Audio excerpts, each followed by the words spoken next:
Vai sair café nessa casa? Vai sair café. E aí galera, tudo certo com vocês? Mais um vídeo aqui no canal. Eu sou o David, essa é a Camila e nós somos do canal Gratidão na bagagem. Exato, estamos no nosso apartamento e hoje vamos conversar bastante com vocês. Hoje é mais um capítulo da nossa websérie chamada Minimalismo por um Sonho. Se você caiu aqui por um acaso, vai lá e dá uma olhada nessa playlist e em todas as outras de viagem, porque nós vivemos viajando por 2 anos com 2 veículos diferentes e através do minimalismo que a gente conquistou essa liberdade financeira provisória. E é assim que a gente prefere bater papo com vocês, né? Tomando uma xícara de café neste dia maravilhoso, né, meu bem? Sim, você tem um balde, né? Pois é, e ele de vaquinha, tá? Só pra constar, tem uma vaquinha cor-de-rosa. Mas é isso aí, galera, a gente vai bater então um papo muito legal hoje sobre minimalismo, com a câmera na cara mesmo, e vamos contar também como é que a gente grava esses vlogs pra vocês, contando sobre esse nosso cuidado financeiro, sobre como a gente alcançou os nossos resultados. Isso, como começou, né? Porque hoje vai contar um pouquinho da nossa trajetória bem antes da ideia da viagem. E nós trabalhamos na modalidade de roteiro, porque como eu queria escrever um livro, então eu tenho tudo escritinho, né? Então a gente só traz aí de uma forma mais sintetizada a história para não ficar longa, como um capítulo de um livro, digamos. E aí a gente monta nosso cenário. Olha só, a gente tem até uma luz, que chique, né? Pra melhorar a iluminação. Aqui dentro não é muito boa. Mas tudo certo, olha só, temos luz no nosso rosto para dar aquela favorecida naquela feiura que eu tenho e na beleza que a Camila tem, né, meu amor? O amor também é lindo. Nosso papo começa hoje, então, sobre a nossa história. Mas a nossa história, antes de tudo, o nosso primeiro contato com o minimalismo, já pensando em ter resultados e alcançar alguns objetivos. Já o primeiro sonho realizado. Nós viemos aí de família simples, né? Trabalhamos desde muito cedo, desde os 18 anos. Nossa família é composta por pai e mãe, donas de casa, operários, agricultores. Então, assim, a nossa educação de ensino superior foi subsidiada por força do nosso trabalho, né? A gente trabalhava desde cedo para conseguir pagar os estudos. Depois de uma certa etapa ali da faculdade, ainda bem na juventude, a gente saiu de casa, porque nós morávamos mais no interior. Nós saímos de casa, fomos dividir aluguéis com os amigos, tanto eu como o David, a gente nem se conhecia na época, mas a trajetória dessa fase de vida foi muito parecida, então logo saímos de casa e fomos dividir aluguéis para ficar mais perto do centro, do trabalho e da faculdade. Até aí a história da Camila tá verídica.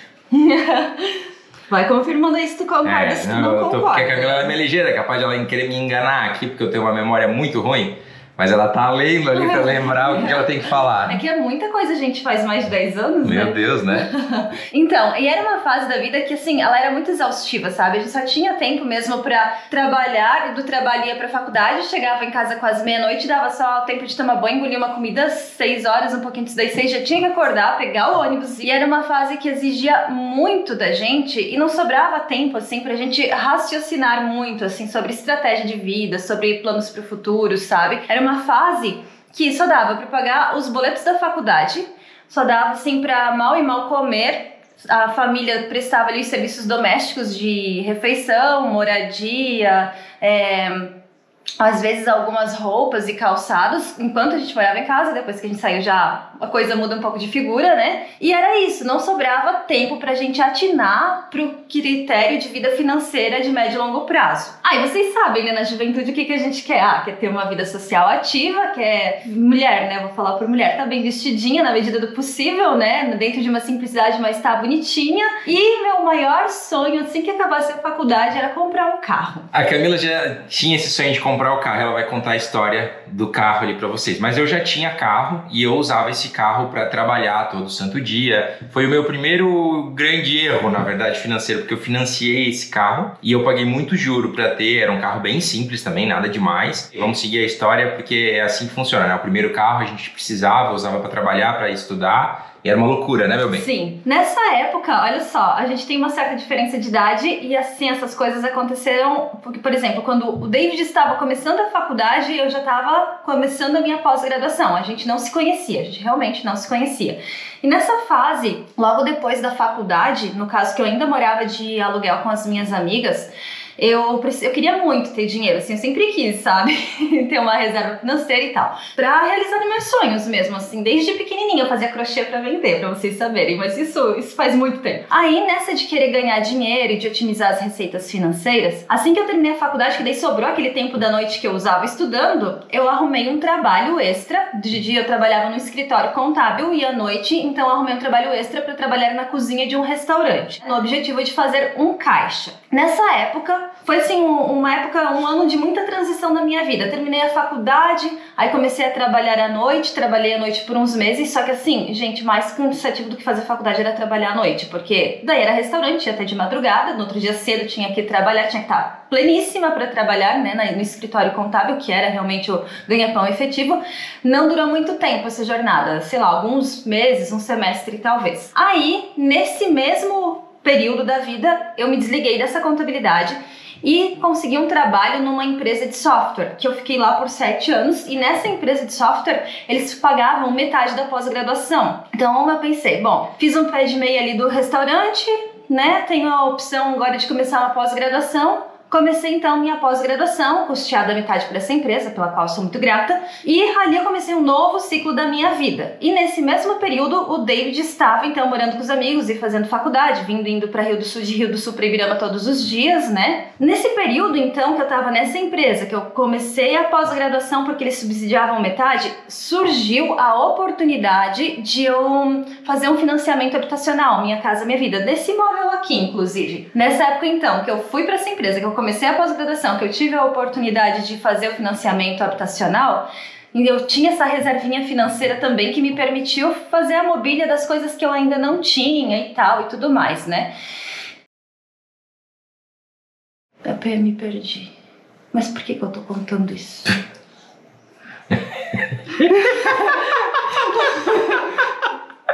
Por que eu fiz isso? Foi pra sair do aluguel? Tão óbvio. É porque naquela época, a minha renda ela era tão baixa que eu consegui o subsídio máximo do governo. Que o governo, não sei se vocês conhecem um pouco sobre Minha Casa Minha Vida, mas o governo ele dá um subsídio do valor do imóvel conforme as faixas de renda da pessoa que tá comprando o imóvel, né? E a minha renda ela era tão baixa que então eu consegui o subsídio máximo e a parcela do apartamento ficava no mesmo valor do que eu gastava dividindo aluguel com as amigas, sabe? Então, por isso que eu comprei o apartamento, pra sair do aluguel. Que bom que você lembrou. Sim, ótimo, faz todo sentido agora, né?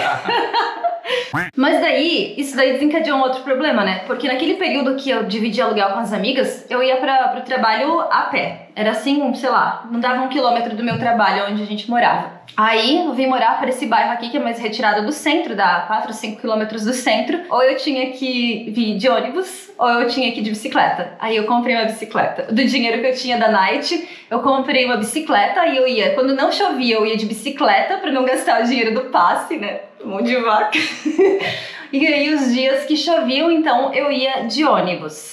Certo, não tinha carro ainda, eu ainda não tinha carro. Meu sonho daí, depois de ter o imóvel, ter saído do aluguel, era ter um carro, gente. Eu queria ter um carro para ir e vir, fazer minhas coisas, não ter horário para nada, poder dormir um pouquinho até mais tarde, porque o ônibus aqui passava muito mais cedo do que o meu horário de começar a trabalhar. Então o foco virou comprar um carro. Então o financiamento aqui rolando, né, com subsídio, já era um gasto que estava no meu orçamento que equiparava com o aluguel que eu já gastava. O foco virou então comprar o carro. Aí tinha que administrar ali pós-graduação rolando, né, alguns gastinhos extras que eu tive que tirar da minha reserva financeira para comprar móveis e tal. Aí eu pensei, como é que eu vou comprar um carro? Eu tinha vontade de comprar um carro, mas eu tinha, sei lá, R$1.500 só, era pouquíssimo dinheiro que eu tinha sobrado pouca coisa, ou R$900, era o que eu tinha sobrado da minha reserva financeira. Aí nesse período eu e o David, a gente tava se conhecendo, mas a gente realmente tava só se conhecendo, a gente não tava namorando há 3 meses ainda, e eu queria o meu carro.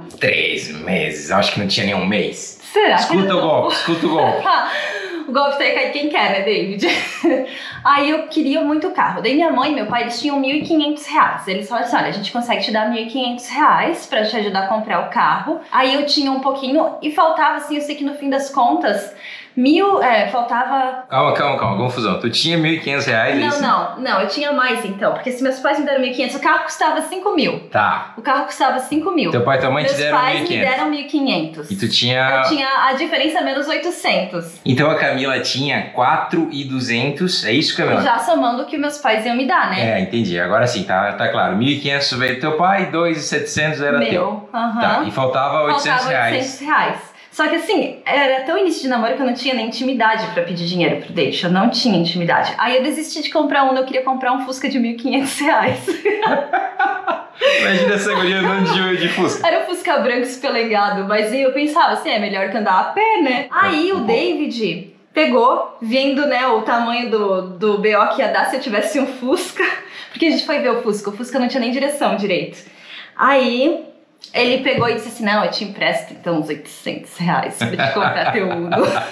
Era tudo muito recente pra eu emprestar dinheiro pra ela, mas eu tava ali, eu senti uma boa vibração, né? Eu sempre fui muito correta nas finanças.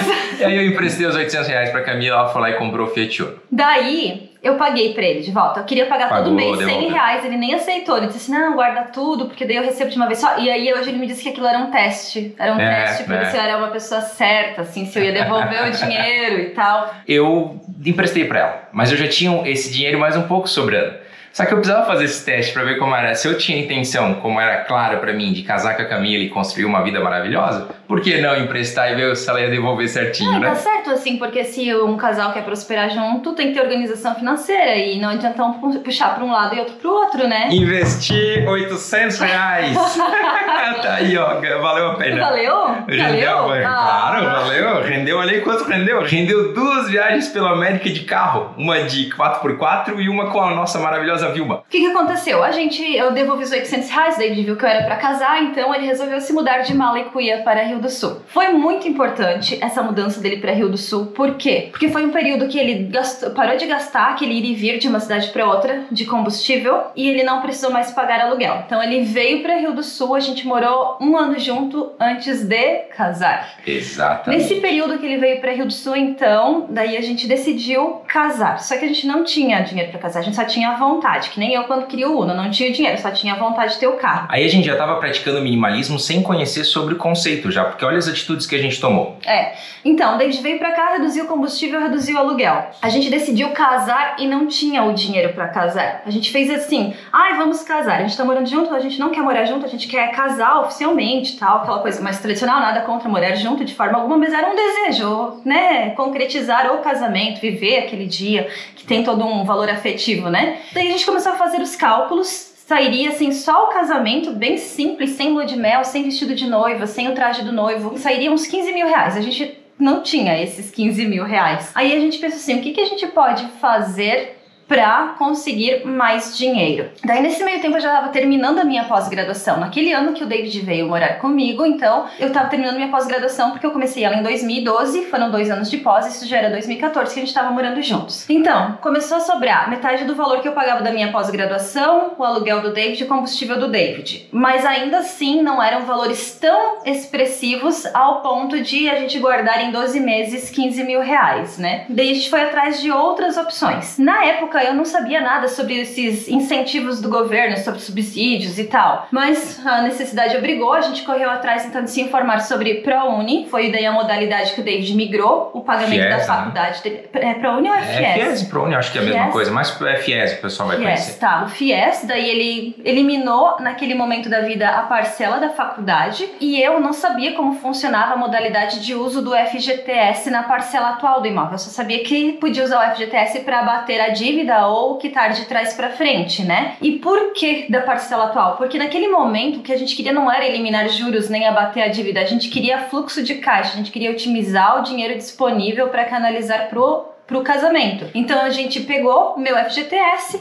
abatia da parcela mensal, ela reduziu para menos de R$100 e o valor que era 400 e poucos reais ali, a diferença, a gente começou a guardar pro casamento, exatamente. Então, gente, quando deu ali os 12 meses da organização pro casamento, a gente já tava com todo o dinheiro em mãos. E claro, teve outras coisas que otimizaram também essa organização financeira. Por exemplo, a mãe do David nos presenteou com as alianças. Meus pais deram uma quantia em dinheiro de presente e perdoaram aquele empréstimo do Uno, porque até então, quando eu queria comprar o Uno, era um dinheiro emprestado para eu pagar quanto desse. Aí, como a gente decidiu casar, eles perdoaram a dívida do Uno. Outra coisa, eu tenho uma tia que trabalha com alta costura e o vestido de noiva ela fez sem custo para mim. Eu só tive que gastar com os aviamentos, com tecido. Eu não gastei nem R$700 assim com o meu vestido de noiva. Então foi muito barato. Outra coisa, a gente tem uma amiga que ela é uma excelente cabeleireira e maquiadora, Estúdio F, para quem é da região. E ela me deu de presente o dia da noiva, então eu economizei também com maquiagem e cabelo pro casamento. E tudo isso permitiu que a gente chegasse no dia do casamento com todos os serviços do casamento contratados e pagos, e a gente ainda teve uma reservinha que nos permitiu fazer uma lua de mel, porque a gente não tinha planos de fazer uma lua de mel se a gente não conseguisse todo o dinheiro para deixar o casamento quitado até a data. E então a gente conseguiu deixar tudo pago e ter uma reserva para ir para lua de mel. A gente foi aqui para Serra Catarinense, num eco resort, a gente ficou só 2 noites, mas foi maravilhoso e foi possível com essa organização financeira. Nessa história do casamento todo, a gente ganhou lá no corte da gravata, de presente, um valor que a gente repôs a nossa aplicação que estava zerada. A gente não tinha mais dinheiro guardado e a gente conseguiu guardar esse dinheiro de novo. E o que a gente descobriu com essa história toda? Que é possível economizar para realizar o sonho, né, meu bem? Foi uma grande lição, assim, a gente descobriu que às vezes a necessidade ou a falta do dinheiro para realizar algo muito importante, de grande relevância pra gente, faz a gente pensar em estratégias que até então a gente nem estava indo buscar. Por ignorância, por desconhecimento ou por comodismo, porque não estava sendo preciso. Então, assim, um grande objetivo, ele é um grande motivador pra gente mudar as estratégias e descobrir como realizar os nossos sonhos. E sabe o que é interessante? A gente tem vários métodos para realizar nossos sonhos. Um deles foi economizar, que a gente descobriu. Depois, nos próximos vídeos, vocês vão descobrir que a gente foi atrás de ganhar mais dinheiro. Então, assim, literalmente o casamento, né? Você economizar dinheiro onde conseguir e ir atrás de mais recursos também como conseguir. E o nosso casamento foi um divisor de águas para a gente ter essa percepção, assim, de que um foco aliado à estratégia faz a gente chegar no objetivo. Show, galera! Então a gente compartilhou aí mais um vídeo para vocês, a nossa história, um pouco de tudo, como aconteceu, foi maravilhoso, a gente casou e abriu um leque de sonhos pra gente, né, meu bem? Como minimalismo, né, influenciou aí nas nossas decisões. Contem pra gente se vocês já realizaram algum sonho ou através desses métodos de economia, de otimização dos recursos disponíveis no nosso mercado, tipo FIES, tipo financiamentos, uso do FGTS ou algum que a gente não conheça, mas que a gente possa vir a conhecer. A gente quer saber tudo, a gente adora responder vocês e estamos ansiosos pro próximo capítulo. Valeu, gente. Galera, até o próximo.